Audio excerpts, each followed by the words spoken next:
اما بعد اعوذ باللہ من الشیطان الرجیم بسم اللہ الرحمن الرحیم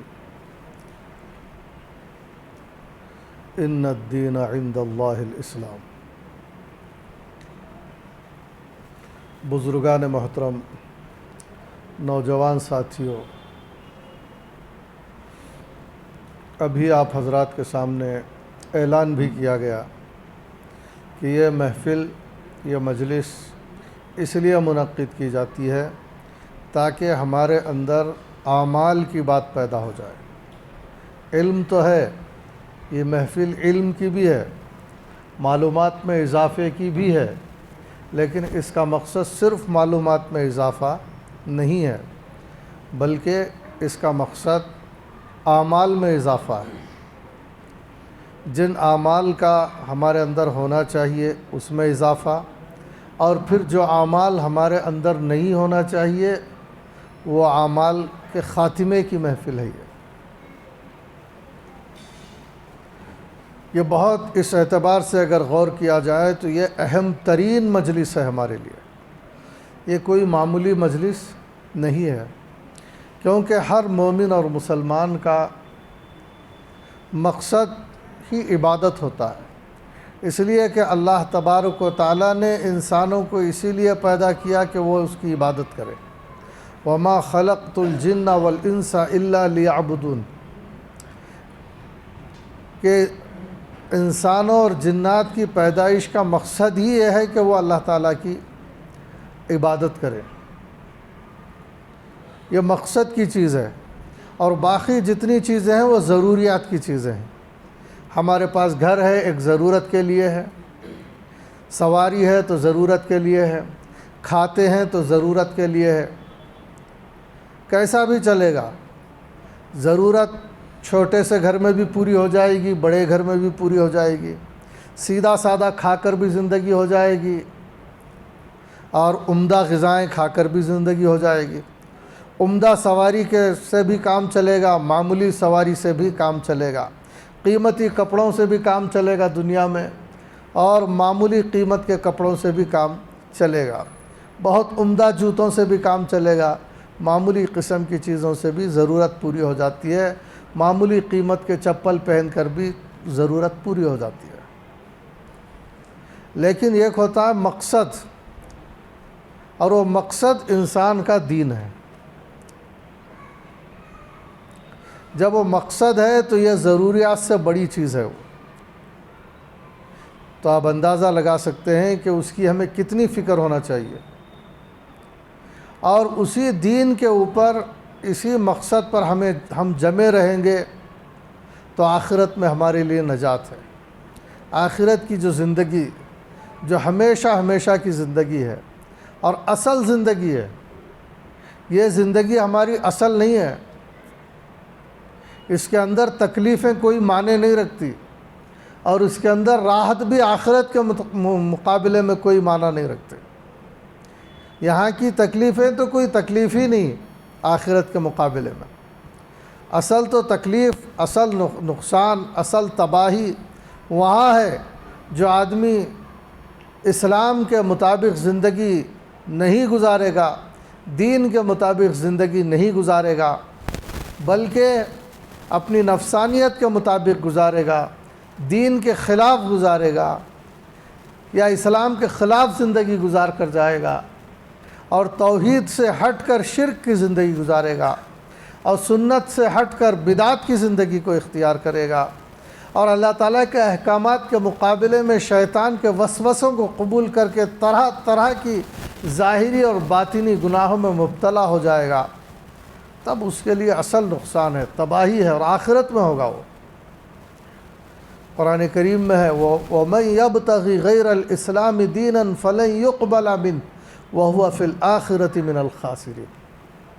جو آدمی یہ چاہے گا کہ اسلام کو چھوڑ کر کوئی اور دین کا طالب ہوگا، جیسے بعض لوگ سمجھتے ہیں کہ سارے ادیان ایک ہی ہیں، تھوڑا ناموں کا فرق ہے، ایسا نہیں ہے۔ اور پھر بعض لوگ یہ کہتے ہیں کہ سب کی منزل ایک ہے اگرچہ کہ راستے الگ الگ ہوں، یہ بھی صحیح نہیں ہے۔ اہل علم نے رد کیا ہے اس مطلب کو نہیں لیا ہے۔ وہ کہتے ہیں اس آیت سے پتہ چلتا ہے کہ اسلام ہی اصل دین ہے جو انبیاء علیہ الصلاۃ والسلام ہر زمانے میں لے کر آتے رہے۔ اسلام ہے وہ جس کے اندر خالص توحید کی تعلیم تھی، شرک سے بچایا انہوں نے، اور پھر اللہ تعالیٰ کے احکامات اس زمانے کے حساب سے پیش کیے، نمازوں کو بھی پیش کیا، روزوں کو بھی پیش کیا، برائیوں سے بچنے کی بھی تعلیم دی، اور آخر میں حضرت جناب محمد الرسول اللہ صلی اللہ علیہ وسلم کو اللہ تعالیٰ نے اپنی کتاب عنایت فرمائی، قرآن مجید، اور پھر اپنی احکامات آپ کے ذریعے دیے اور اللہ کی بندگی سکھانے کے لیے مبعوث فرمایا۔ تو آپ نے شرک کرنے والوں کو توحید کی طرف بلایا، آپ نے اللہ سے غافل بندوں کو اللہ کی طرف بلایا، اور آپ کو یہ جو دین دیا گیا ہے یہ دین قیامت تک کے لیے ہے۔ اور آپ صلی اللہ علیہ وسلم آنے کے بعد سارے دین منسوخ ہو گئے۔ اب کامیابی یہودیت یا نصرانیت کے چلنے پر نہیں ہے۔ قرآن کی روح سے ہمیں یہ پتہ چلتا ہے کہ اب کامیابی تو جو رسول اللہ صلی اللہ علیہ وسلم جو دین لے کر آئے ہیں اس پر عمل کرنے میں، اور قرآن کریم سے تو یہ پتہ چلتا ہے کہ یہودیوں اور نصرانیوں کے پاس جو مذہب کے نام پر جو کتابیں ہیں وہ کتابیں اپنی اصلی شکل میں نہیں ہیں۔ اللہ تعالیٰ نے قرآن کو محفوظ رکھا ہے۔ یہ ہماری خوش نصیبی ہے کہ ایسی محفوظ کتاب ہمارے پاس ہے، ہم اسے پڑھیں، ہم سمجھیں۔ اب سب کی کامیابی، دنیا کے ایک ایک انسان کی کامیابی دین اسلام میں چلنے کی ہے، اور قرآن کریم میں جو احکامات آئے ہیں، رسول اللہ صلی اللہ علیہ وسلم نے جو طریقہ حیات بتایا ہے، اس میں ساری انسانیت کی فلاح بہبودی ہے۔ اسی کا نام اسلام ہے، اس کا نام دین ہے، اور اس میں ہمیں دنیا کے اندر بھی انصاف ہے، اس پر چلنے میں ایک دوسرے کے حقوق کا لحاظ ہے، نہ صرف انسانوں کے بلکہ جانوروں کے حقوق کا لحاظ ہے، ماں کے حق کا لحاظ ہے، باپ کے حق کا لحاظ ہے، بیویوں کے حقوق کا لحاظ ہے، اولاد کا اس کے اندر لحاظ ہے، پڑوسیوں کا لحاظ ہے، اور آخرت میں اس کے لیے اجر ہے۔ لہٰذا ہمارا مقصد اصل دین ہے، ہماری محنتوں کا میدان دل ہے، ہمارے اندر ہمارے سینوں میں وہ دل ہونا چاہیے جو دل اللہ کو مطلوب ہے۔ آج اگر وہ دل ہمارے اندر موجود نہیں ہے تو پھر ہم ہی موجود نہیں ہیں، گویا کہ جس آدمی کا دل ہی نہیں وہ آدمی کیا، اس کی زبان کیا، اس کی آنکھیں کیا، اس کا چہرہ کیا، اس کا جسم کیا، اگر اس کے پاس دل ہی موجود نہیں ہے۔ ایسا معلوم ہوتا ہے کہ آج ہمارے پاس دل ہی موجود نہیں ہے، کیونکہ جو دل میں ہوتا ہے وہی زبان پر آتا ہے، جو دل میں ہوتا ہے اسی چیز کو آدمی دیکھنا چاہتا ہے، جو دل میں بات ہوتی ہے اسی کو سننا چاہتا ہے۔ اندر سے دل بگڑا ہوا ہوتا ہے تو ساری باہر کی کائنات بگڑ جاتی ہے۔ آج ہماری زبان وہ بتا رہی ہے کہ ایک مومن کی زبان ہو سکتی ہے۔ ہم اپنے کسی سے ملتے ہیں تو کس زبان میں بات کرتے ہیں، کیا انداز ہوتا ہے، ہمارے بات چیت کا وہ انداز ہے جس کو اللہ نے سکھایا، رسول اللہ صلی اللہ علیہ وسلم نے سکھایا، سچائی کی تعلیم دی، عدل کی تعلیم دی، بات کہو تو سچ کہو، جھوٹ نہ کہو، اور بات کہو تو انصاف کی کہو، ظلم کی بات مت کرو، ایسی بات کہو جو انصاف والی ہو، اگرچہ کہ اپنوں کے خلاف پڑتی ہو، اور ایسی بات مت کہو جو انصاف پر مبنی نہ ہو، ایسی بات کرنے سے منع کیا گیا۔ اگر مومن کے دل میں اللہ کا لحاظ ہوگا وہ حق بات کرے گا، اگرچہ کہ حق بات کرنے سے اپنے بھائی کا ہی نقصان کیوں نہ ہو رہا ہو اور اس کے دشمن کا فائدہ ہو رہا ہو، لیکن وہ کہے گا کہ اگرچہ کہ دشمن کا فائدہ ہو رہا ہے، میرے بھائی کا نقصان ہو رہا ہے، لیکن اللہ تعالیٰ مجھے تو سچ بات بولنے کی تعلیم دیا ہے۔ وہ ڈرے گا، جھوٹ بولتے ہوئے ڈرے گا۔ اگر دھڑلے سے جھوٹ بول رہا ہے تو اس کا مطلب یہ ہے کہ اللہ تبارک و تعالیٰ نے جو سچ کی تعلیم دی ہے اس حکم کی عظمت اس کے دل میں نہیں ہے، یعنی اللہ کی عظمت اس کے دل میں نہیں ہے۔ جیسا کہ علماء نے فرمایا ہے، آج بہت سارے مومنین کو ایمان ملا ہے لیکن اس ایمان کی عظیم الشان دولت کی قدر مسلمانوں کو نہیں ہے۔ دولت تو ملی بھی ہے، ایمان کی دولت بڑی قیمتی دولت ہے، یہ کوئی معمولی نعمت نہیں ہے، لیکن کتنی بڑی دولت ملی ہے اور کتنی بڑی نعمت ملی ہے اس کا احساس نہیں ہے۔ اگر احساس ہوتا تو نماز کبھی نہ چھوڑتے، اللہ تعالیٰ کی اس نعمت پر شکر بجا لاتے اور 5 وقت کی نماز پڑھتے کہ اللہ تو نے ہمیں ایمان جیسی عظیم دولت دی ہے۔ ایمان کی دولت کیا ہے؟ اللہ کو ایک تسلیم کرنا، اللہ کے رسول صلی اللہ علیہ وسلم کو اللہ کا رسول ماننا، قیامت کے دن کا یقین کرنا، جنت کا یقین کرنا، دوزخ کا یقین کرنا۔ یہ جس چیز کو میسر جس آدمی کو مل جائے بہت بڑی دولت ہے۔ عذاب قبر کو تسلیم کرنا کہ بھئی عذاب قبر یقینی ہے، صحیح ہے، سچ ہے، حق ہے، یقیناً جو آدمی برائی کرے گا وہ عذاب میں گرفتار ہوگا، اور ثواب قبر حق ہے، یہی ہے ایمان۔ یہ بات جس کے اندر ہوگی، ثواب قبر کی، عذاب قبر کی، قیامت کے حق ہونے کی، قیامت کے دن اجر دیے جانے کی، قیامت کے دن پکڑ ہونے کی، قیامت کے دن جہنم کا فیصلہ ہونے کی، قیامت کے دن جنت میں داخلے کی جو یقین ہوں گے، وہ کبھی عذاب قبر والا کام نہیں کرے گا، کبھی وہ جو حشر میں رسوائی کا کام نہیں کرے گا، کبھی وہ جہنم میں جانے کا کام نہیں کرے گا۔ اگر اسے یقین ہے کہ یقیناً میری پکڑ ہوگی، اگر یقین نہیں ہے، اسے قدر نہیں ہے ان چیزوں کی، تو پھر وہ نماز بھی نہیں پڑھے گا اور برائیوں سے بھی نہیں بچے گا۔ بہت سے لوگ کہتے ہیں نماز کے سلسلے میں وقت ہی نہیں ملتا۔ اگر نماز کی عظمت معلوم ہو جائے تو بادشاہت بھی نماز پڑھنے سے نہیں روک سکتی، کتنی بھی بڑی مصروفیت کیوں نہ ہو۔ بعض لوگ کہتے ہیں تھکن ہو جاتی ہے، نہیں، اگر نماز کی عظمت دل میں آ جائے تو تھکن بھی نہیں روکے گی، کوئی چیز مصروفیت نہیں روک سکتی، تھکن نہیں روک سکتی۔ پہلے آدمی جانے تو صحیح سنجیدگی سے کہ نماز ہے کیا چیز۔ آج ہمیں نماز کا علم ہی نہیں ہے، مسجد کا پتہ ہی نہیں ہے، اللہ کے سامنے کھڑے ہونے کی عظمت کو ہم نے غور سے سمجھا ہی نہیں ہے، ورنہ ایک نماز کو بھی سفر حضر میں چھوڑنا گوارا نہ کرتے، صحت اور بیماری کا زمانے میں چھوڑنا گوارا نہ کرتے۔ اگر ہمیں اللہ کی عظمت دل میں ہوتی تو روزوں کو نہیں چھوڑتے، ہر حال میں روزے رکھنے کی کوشش کرتے۔ آج ہماری زکوٰۃوں کا کیا حال ہے، اور پھر آج ہمارے حج کو جانے کا کیا حال ہے۔ کوئی حج کی عظمت نہیں ہے، جا رہے ہیں بس۔ اور اسی طرح شیطان کے وسوسوں کو قبول کرنے کا کیا عالم ہے۔ آج زبان سے جھوٹ بول رہے ہیں اور آنکھوں سے کیا دیکھ رہے ہیں۔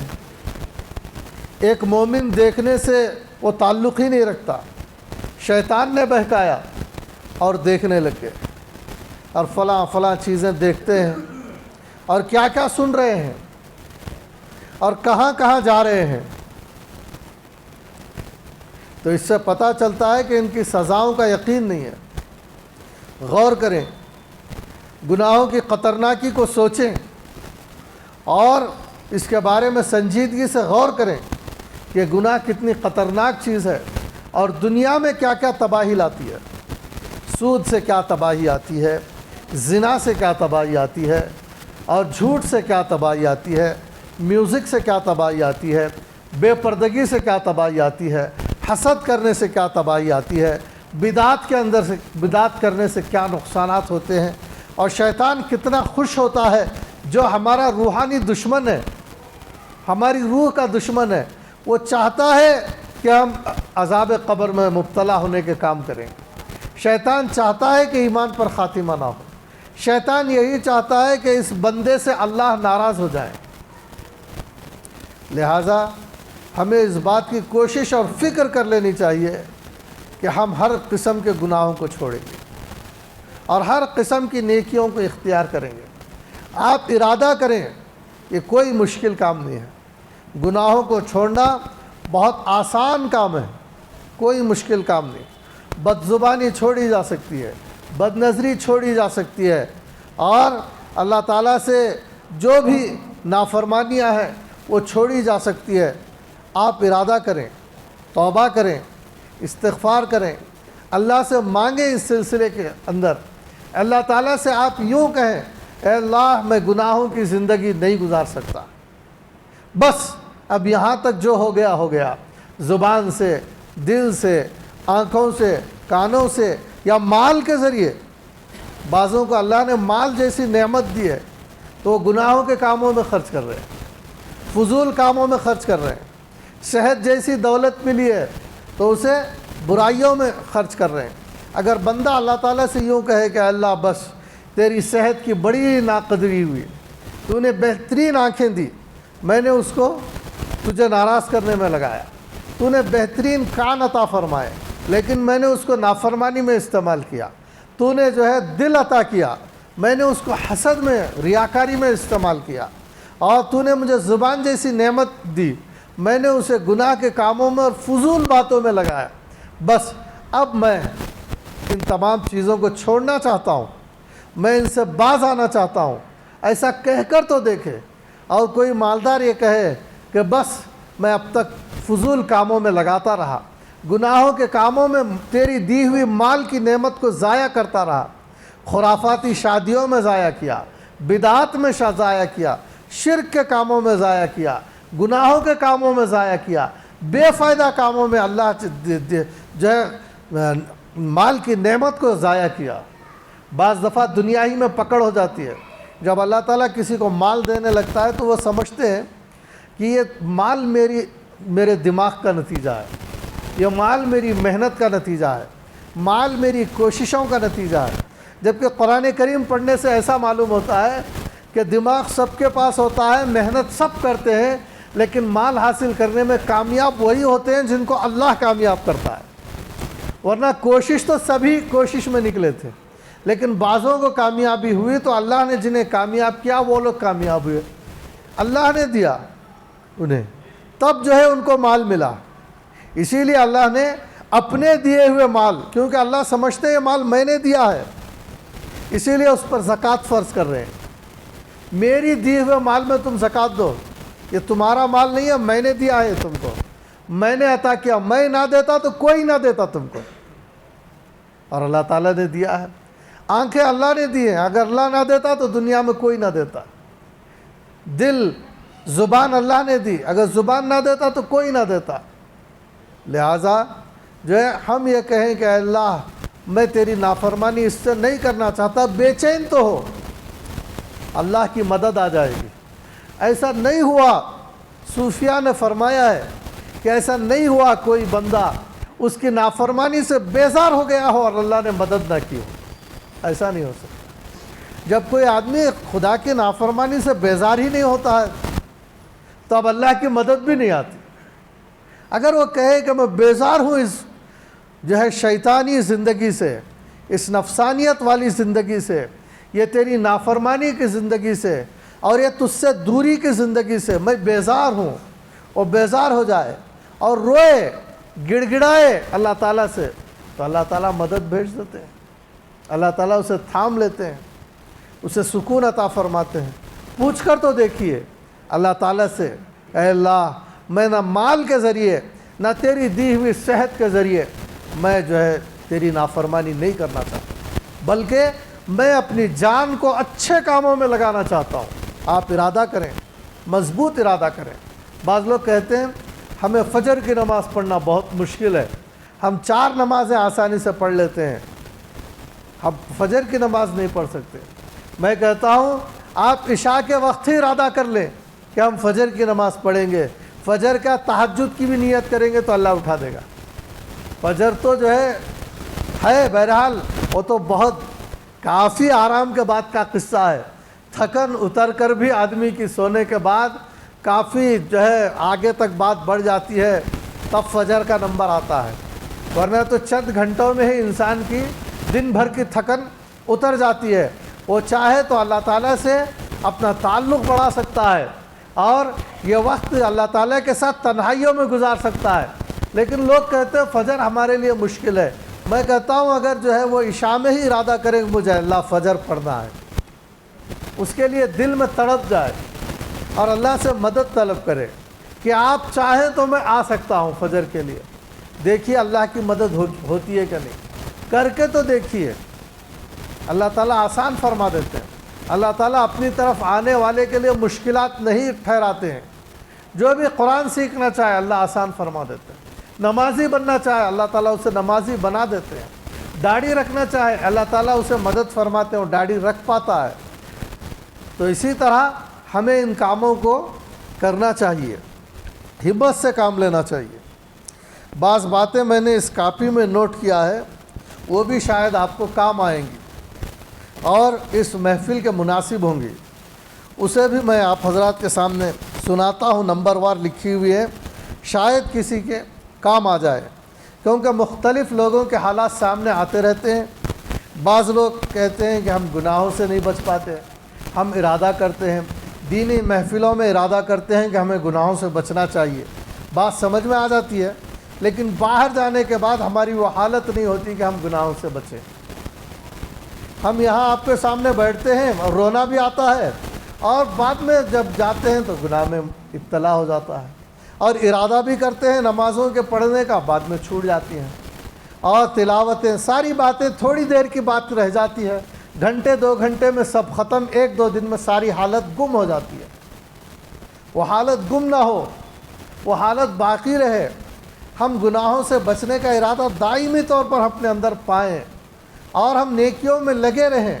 بس ہمیں آ کر موت ہی چھڑائے، ورنہ جو ہے نہ ہمارا تقوی ہم سے گم ہو، نہ ہمارا خوف خدا ہم سے گم ہو، نہ تو جو ہے ہماری محبت الہی ہم سے گم ہو.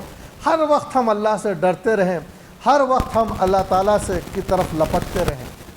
یہ آرزو ہوتی ہے بعضوں کی. بعض کہہ بھی دیتے ہیں کہ ہم ایسا چاہتے ہیں، اور بعض زبان سے کہہ نہیں سکتے لیکن ان کے دل کی آواز ہوتی ہے. تو اس کے لیے چند باتیں ایسی نیت رکھنے والوں کے لیے مفید ہو سکتی ہیں. میں نے نوٹ کیا ہے بعض موقعوں پر، وہ آپ کو سناتا ہوں.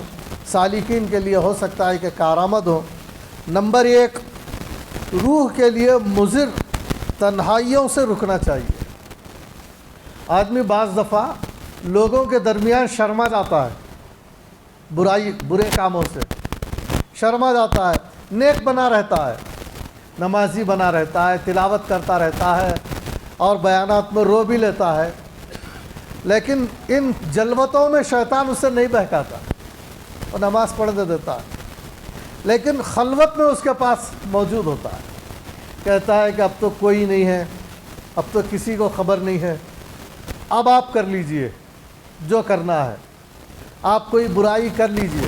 کوئی برائی میں مبتلا کرا دیتا ہے تنہائی میں. تو ایسے لوگوں کے لیے یہ بات بہت مفید ہو سکتی ہے کہ اپنی تنہائی کو دیکھیں وہ کس قسم کی تنہائی ہے. کیا وہ تنہائی خدا تعالیٰ سے جڑے رہنے کی تنہائی ہے؟ اگر ایسی ہے تو تنہائی میں ہو. اگر ایسی تنہائی نہیں ہے تو اس مضر تنہائی کو قبول نہ کریں، بلکہ اپنے شیخ کے ساتھ اپنا وقت گزاریں، اپنے استاذ کے ساتھ اپنا وقت گزاریں، دوست احباب کے ساتھ اپنا وقت گزاریں. جو جلوتیں ان کو کبھی گمراہ نہیں کر رہی ہے، جلوت میں تو وہ خدا کے بنے ہوئے ہیں، تو اپنا سارا وقت جلوت ہی میں گزاریں. دن بھی گزاریں، رات بھی گزاریں. دن بھی استاذ کے پاس گزار دیں، رات بھی اساتذہ کے پاس گزاریں. دن بھی مشائخ کے پاس گزاریں، رات بھی اپنے شیخی کے پاس گزاریں. اور دن بھی وہی ماحول میں گزاریں، رات بھی وہی ماحول میں گزاریں. بھائی میں تو مجبور ہوں، اپنی مجبوری تو آدمی سمجھتا ہے. کیوں ایسی خلوت کو قبول کرے، مضر زہر آلود خلوت کو، جو اس کی روح کو تباہ کر دینے والی ہے. وہ خلوت اس کے لیے ایسا پیغام لے کر آ رہی ہے کہ خدا تعالیٰ سے دور کر رہی ہے، تو وہ خلوت کو قبول نہ کرے. جیسے بہت سے لوگ جلوت کو قبول نہیں کرتے. بعض جگہ ناچ گانا ہو رہا ہو تو ایک آدمی اس ناچ گانے کی محفل کو قبول کرے گا، بولے گا میں ایسی محفل میں نہیں جا سکتا، ناچ گانے کی محفل ہے، یہ اسلام کے خلاف محفل ہے. بھائی میں تو اپنا دامن بچاتا ہوں، نہیں جاتا. کوئی شراب خانے میں جانا چاہے گا مومن ہو کر، بولے گا میں شراب خانے میں نہیں جا سکتا، ٹھیک ہے جلوتوں میں تو نہیں بہکایا، لیکن خلوت کے بھی بعض گناہ ہوتے ہیں، خلوت میں بہکاتا ہے، جیسے جلوت میں ان جگہوں کو قبول نہیں کیے، شراب خانے کو، ناچ گانے کی محفل کو، خلوت کے محفل کو بھی نہ قبول کریں جب تنہائی میں آدمی خدا سے دور ہو رہا ہو۔ اور دوسرا ایک کام یہ کریں کہ غلط خیال کا فوری طور پر تدارک کیا جائے۔ دیکھیے آدمی غلط کام میں مبتلا بعد میں ہوتا ہے، غلط کام کا خیال پہلے آتا ہے۔ پہلے خیال آتا ہے یہ برائی کرو، یہ دیکھو، یہ برا دیکھو، یہ برا سنو، یہ برا بولو، بولنے کا پہلے خیال آتا ہے، اس برائی میں مبتلا ہو جاؤ، یا مالی برائی یا جسمانی برائی، اس خیال کو پنپنے نہ دیں۔ جو ہی خیال آئے تو بس آدمی کے دل پر یہ ہونا چاہیے کہ اگر میں اس خیال کو مسل نہیں دیا تو یہ خیال پھر مجھ سے مسلا نہیں جائے گا۔ فوراً جو ابتدا ہوتی ہے جب وہ خیال بہت نازک ہوتا ہے اسے رگڑ دیا جا سکتا ہے، اسے ختم کر دیا جاتا ہے بہت آسانی کے ساتھ، وہ خیال مٹ ہی جاتا ہے بہت ہی آسانی کے ساتھ، اتنی آسانی کے ساتھ وہ خیال ختم ہوتا ہے کہ آپ کو حیرت ہوگی۔ مثال کے طور پر آپ کو بتاتا ہوں، کسی آدمی کو برائی کا خیال آیا، وہ اٹھے اور وضو کرنے چلا جائے، دیکھیے اتنی دیر میں وہ خیال ختم ہو گیا۔ وضو کرنا کوئی مشکل کام نہیں ہے، آپ بے وضو تھے، آپ اٹھے اور وضو کرنے چلے گئے، آپ تلاش کیجئے خیال نہیں ملے گا آپ کو۔ یعنی بدن کی ایک حرکت نے خیال کا ستیاناش کر دیا۔ کوئی آدمی جاگ رہا ہے، خیال آیا، آنکھیں بند کر لے، سو جائے، خیال آ رہا تھا گناہ کا، بس وہ سو گیا اوڑھ کر، آپ دیکھیں گے کہ آپ کو نیند آ جائے گی، ختم ہو موقع گناہ کا۔ حالانکہ سونا کوئی مشکل کام نہیں ہے، سامنے قرآن رکھا ہوا ہے، گناہ کا خیال آ رہا تھا لیکن قرآن ہاتھ میں اٹھا لیا، آپ دیکھیں گے قرآن کو چھوتے ہی وہ ختم۔ گناہ کا خیال آ رہا تھا، آپ نے کوئی مشکل کام نہیں کیا، جیب میں ہاتھ ڈالے اور تسبیح اٹھا لیے، دیکھیے خیال گم۔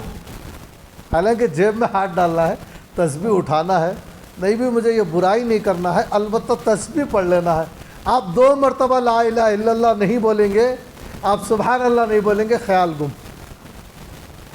شیطان بھی سوچے گا کہ میں کس کو چھیڑ رہا ہوں، ادھر تھوڑی دعوت کیا دے دیا، یہ تو خدا کی طرف ہی بھاگتا ہے، تھوڑا سا کچھ کہا کہ نظر ایسی کر لو، یہ فوراً وضو کرنے بیٹھ گیا، یہ فوراً تلاوت ہی لے کر بیٹھ گیا، یہ تسبیح ہی لے کر بیٹھ گیا۔ اور تیسرا کام یہ کرے کہ گناہ کے نقصان کو اچھی طرح سمجھنے کی کوشش کرے، گناہ کے نقصان کو سوچے کہ گناہ خدا سے رشتے کو ختم کر دیتا ہے، اور یاد رکھیے خدا کے رشتے کے بغیر ہمارا کام نہیں چلتا، سمجھیے اسے۔ چند لوگ آپ کے ہاں میں ہاں ملائیں تو کام نہیں چلتا، یاد رکھیے، چند لوگ کا پورا شہر آپ کی ہاں میں ہاں ملائے کام نہیں چلتا ہے۔ اللہ سے رشتہ بنا رہنا چاہیے، اللہ سے رشتہ اسی وقت بنا رہے گا جب ہمارا شیطان سے رشتہ ٹوٹا رہے گا، ہم شیطان سے جڑ کر اللہ سے نہیں جڑ سکتے، تو لہٰذا اس کو نقصان سے ہم گناہ کر لیے، گویا کہ شیطان سے ہم نے رشتہ قائم کر لیا، اس کی دعوت قبول کر لی۔ جیسے ایک آدمی کہتا ہے آپ میرے پاس چائے پی لیجئے، دعوت قبول کر لیے تو تعلق ہو گیا کہ نہیں چائے پینے سے۔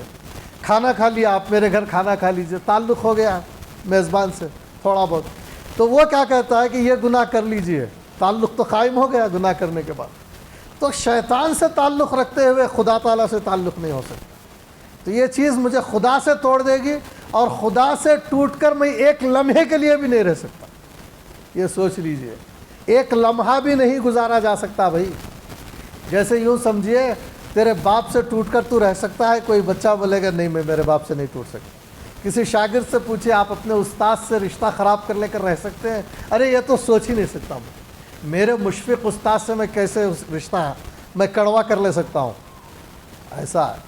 اسی طرح رحمان و رحیم سے کوئی بندہ اپنا رشتہ کھٹا نہیں کر لینا چاہتا، لہٰذا آپ یہ سوچئے کہ گناہ کے اندر یہ نحوست ہے کہ میں اپنے خالق و مالک سے ٹوٹ جاتا ہوں، اور اس کے بندگی کا رشتہ کمزور پڑ جاتا ہے۔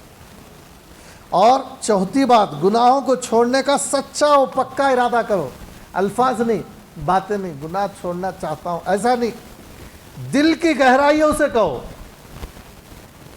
دل کے جذبات سے کہو، پڑھ پڑھ کر کہو، گناہوں کے نقصانات پڑھو، سنو پہلے اور غور کرو، اچھی طرح غور کرو، تو آپ کو لگے گا اگر آپ کی عقل ٹھیک کام کر رہی ہے اور آپ کو اللہ نے صحیح معنوں میں علم کا اگر کچھ حصہ عطا فرمایا ہے تو آپ کے دل میں اللہ تعالیٰ کا ڈر پیدا ہوگا۔ لہٰذا گناہوں کو چھوڑنے کا سچا پکا قلب سے ارادہ کرو، خالی زبانی طور پر نہیں، میرا گناہوں سے چھوڑنے کا ارادہ ہے، اس کو ارادہ نہیں کہتے، بلکہ پختہ اور عزم کرو، ارادہ کرو کہ چھوڑوں گا ہی میں، اس کے علاوہ کوئی بات نہیں، اب مجھے کوئی گناہ نہیں کرا سکتا، یہ دل میں بات ہونا چاہیے۔ اگر دل میں آدمی ٹھان لے تو پھر وہی کرتا ہے، دل میں کسی سفر میں جانے کا ٹھان لیتا ہے تو جا کر ہی رہتا ہے، جب دل میں ٹھان لیتا ہے میں یہ ڈیوٹی نہیں کروں گا تو چھوڑ ہی دیتا ہے، وہاں کتنی بھی بڑی تنخواہ دے آدمی نہیں جاتا وہاں پر، دل میں ٹھان لیا یا نہیں رہنا ہے تو چلا جاتا ہے، کوئی روک نہیں سکتا۔ اسی طرح دل میں ٹھانے، زبانی طور پر نہ کہے، دل میں ٹھان لے گا تو پھر خلوت میں بھی نہیں کرے گا، جلوت میں بھی نہیں کرے گا، کوئی انعام دیا تو بھی نہیں کرے گا، مزے کے لیے بھی نہیں کرے گا، مزے کو بھی ٹھوکر مارے گا، انعام کو بھی ٹھوکر مارے گا۔ پکا ارادہ کرنے والا کوئی قیمت پر جنبش نہیں کھاتا، ہم اتنے پیسے دیں گے تو بھی نہیں، یہ مزہ آئے گا وہ مزہ بھی نہیں، وہ مزے کو بھی سوچے کہ وہ مزہ بھی معمولی ہے۔ اگر گناہ کر کے کوئی مزہ آ رہا ہے تو وہ گناہ کی کو پل بنا کر وہ نہیں چاہیے۔ نمبر 5، گناہ کے چھوڑ دینے کے نفع کو ہمیشہ نظر انداز، جو ہمیشہ اپنی نگاہ میں رکھنے کی کوشش کرے۔ گناہوں کو چھوڑنے کا ایک نفع ہے، جیسے کرنے کا نفع گنہگاروں کو ہوتا نا، لذت آتی ہے، لیکن چھوڑنے کا ایک نفع ہے۔ آج ہمارے نگاہوں کے سامنے گناہوں کو چھوڑنے کا جو نفع ہے وہ نہیں ہے۔ گناہوں کو چھوڑنے کا نفع کیا ہے؟ گناہوں کو چھوڑنے کا نفع یہ ہے کہ جو یہی ہے شیطان کا مقابلہ کرنا، شیطان کو پامال کرنا، یہ ہماری زندگی کا مقصد ہے، ہم شیطان کو بہکانے نہ دیں۔ اور گناہوں کو چھوڑنے کا بڑا زبردست قسم کا اجر ہے، اور گناہوں کو چھوڑنے والے کو کا اللہ تعالیٰ کی طرف سے وعدہ ہے، اللہ تبارک و تعالیٰ وعدہ کرتے ہیں اس گناہ کو جو چھوڑ رہا ہے نا میں اس کے بدلے میں تجھے دوں گا۔ یہ جو محنت اٹھا رہا ہے آدمی گناہ چھوڑنے کی، یہ جو ہی چھوڑتا نا، اس پہ اوپر جو اس کے اوپر دل پر گزر رہی ہے، اس کا جانی نقصان ہو جائے یا اس کی لذت کا نقصان ہو جائے تو اللہ تعالیٰ اس کی تلافی کرتے ہیں۔ یہ لذت کیا ہے، میں کیا دیتا ہوں، دیکھ یہ مال کیا ہے، میں کیا دیتا ہوں۔ یعنی گناہ کرنے والے کو گناہ چھوڑتے ہی اللہ تعالیٰ کا وعدہ ہے کچھ دینے کا، عطا فرمانے کا۔ وہ صرف گناہ چھوڑنے والوں کو وہ چیز اللہ تعالیٰ عطا فرماتے ہیں، گناہوں میں مبتلا ہونے والے سے کوئی وعدہ نہیں ہے۔ گناہ چھوڑتے ہی اللہ کے وعدوں میں آ جاتا ہے، اللہ کی عطا، نوازش، رحمتوں میں آ جاتا ہے۔ اب اللہ جو ہے گناہ چھوڑتے ہی کچھ دینا چاہے تو کسی سے کچھ لینے کی ضرورت پڑے گی؟ سوچئے، سب سے بے نیاز ہو جائیں گے۔ اور اسی طرح نمبر 6، اپنی خلوتوں میں روحانی ترقی کے اعمال کرنے کی کوشش کرو۔ جو بھی خلوت مل جائے کبھی، کہیں بھی کمرے میں یا کہیں بھی، کہیں کسی بھی جگہ پر آدمی کو کبھی مسجد میں کہیں بھی خلوت مل جاتی ہے، تنہائی میسر آ جاتی ہے۔ کہیں آدمی گھر میں اکیلا ہے، روم میں اکیلا ہے، مسجد میں اکیلا ہے، مدرسے میں اکیلا ہے، سفر میں بس اکیلا، یا کہیں بھی بیٹھا ہوا ہے، تنہا ہے، کوئی آس پاس نہیں ہے اس کے۔ یہ تنہائی کو بجائے تنہائی میں گزارنے کے اپنے خالق و مالک کے ساتھ گزارنے کی کوشش کرے، اس تنہائی کو چمکائے، قرآن پڑھے تنہائی میں، بیکار خاموش بیٹھنے کے بجائے یہ کہ کوئی بھی نہیں ہے، میرا دل ہی نہیں لگ رہا تھا، یہ کہے کہ کوئی بھی نہیں تھے اس لیے اللہ تعالیٰ سے دل لگا لیا، کوئی سامنے تھے نہیں، کوئی دوست احباب، اسی لیے ذکر کرنے بیٹھ گیا، کوئی اپنے تیرے شاگرد تو تھا نہیں اسی لیے دعا میں مشغول ہو گیا، اسی لیے مطالعے میں مشغول ہو گیا، اسی لیے نفل میں مشغول ہو گیا، اسی لیے مراقبے میں مشغول ہو گیا۔ اپنی تنہائی کو جو ہے روحانی ترقی کا ذریعہ بنائیں، یہ بھی کریں، جب بھی تنہائی ملے تو سمجھو کہ اب مجھے کچھ روحانی ترقی کا ذریعہ مل گیا، سجدے میں پڑ جاؤ یا ذکر کرنے بیٹھ جاؤ۔ میں نے دیکھا ہے ایسے لوگوں کو جن کو ذرا جو ہے تنہائی میسر آ جائے تو ساری دنیا سے کٹ کر خدا کی طرف مشغول ہو جاتے ہیں۔ اگر پوری رات ان کو تنہائی میسر آ جائے تو پوری رات اگر کوئی ایسا موقع مل جائے جہاں کوئی نہیں ہے، یا اگر کوئی نہیں ہے بھی نہیں، اگر کوئی سوئے ہوئے ہیں، سارے کے سارے لوگ سوئے ہوئے ہیں، اور اگر ان کی خدا نہ خواستہ آنکھ کھل گئی تو بس وہ سمجھتے ہیں اللہ نے مجھے موقع دیا ہے، وہ اس کے ساتھ مشغول ہو جاتے ہیں، وہ نیند کو بالائے طاق رکھتے ہیں اور اللہ تعالیٰ سے اپنی لو لگاتے ہیں۔ ایسے افراد کو اللہ نے میری آنکھوں کو یہ سعادت بخشی ہے کہ میں نے ایسے لوگوں کو دیکھا جو اپنے تنہائیوں میں اللہ تعالیٰ کو پکارتے ہیں۔ ساری دنیا سو رہی ہے، وہ اللہ کے ساتھ اپنی جو ہے تعلق بنائے ہوئے۔ ہاں اگر اتنی ہمت نہ ہو اور بہکنے کے جیسے حالات ہوں تو اس تنہائی کو چھوڑ دے، یا نہیں تو کم از کم اتنا کرے کہ روحانی ترقی سے گرنے میں بچنے کی کوشش کرے۔ آگے نہیں بڑھ سکتا ہے تو کم از کم نہ گرے، تنہائی ہے تب بھی کچھ نہ کچھ کم از کم جو ہے اپنے تقوی سے گرنے کی نوبت نہ آئے۔ مثال کے طور پر کوئی ایک گناہ کرنے جی چاہ رہا ہے تو وہ گناہ نہ کرے تنہائی کا، بلکہ سو جائے یا کچھ اور کام میں مشغول ہو جائے، دنیا کے کام میں مشغول ہو جائے، کچھ تو کرے۔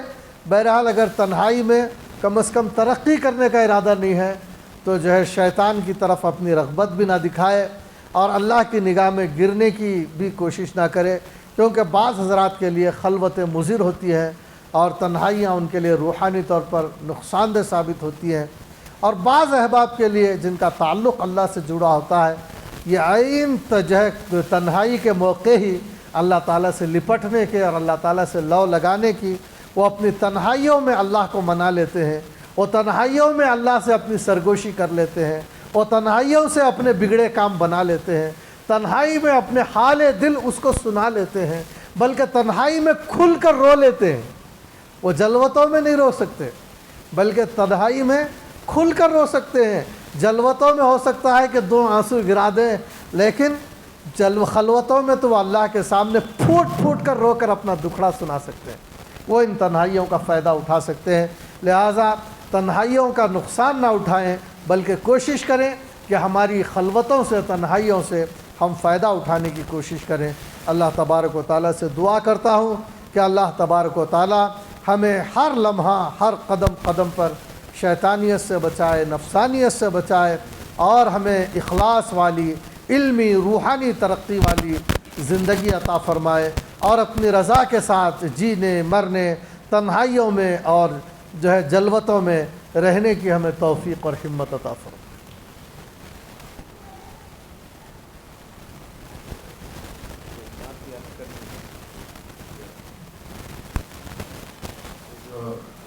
سے پہلے ذکر ہوتا ہے وہ ماشاءاللہ حضرات کرتے ہوں گے، ذرا بلند آواز سے کرنے کے لیے ہمارے مشاہد کھڑا ہوتے ہیں۔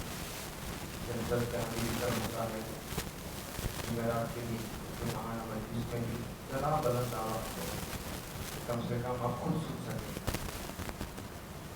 ایسا نہیں کہ جس بھی نمازوں میں پڑھا جاتا ہے، ایسا ذرا بلند آواز تاکہ اس کے ایک ذکر کی فضا اور ماحول بنے، اور ایک دوسرے کو رغبت ہو، تو ایک دوسرے کے ذکر سے فائدہ اٹھائے۔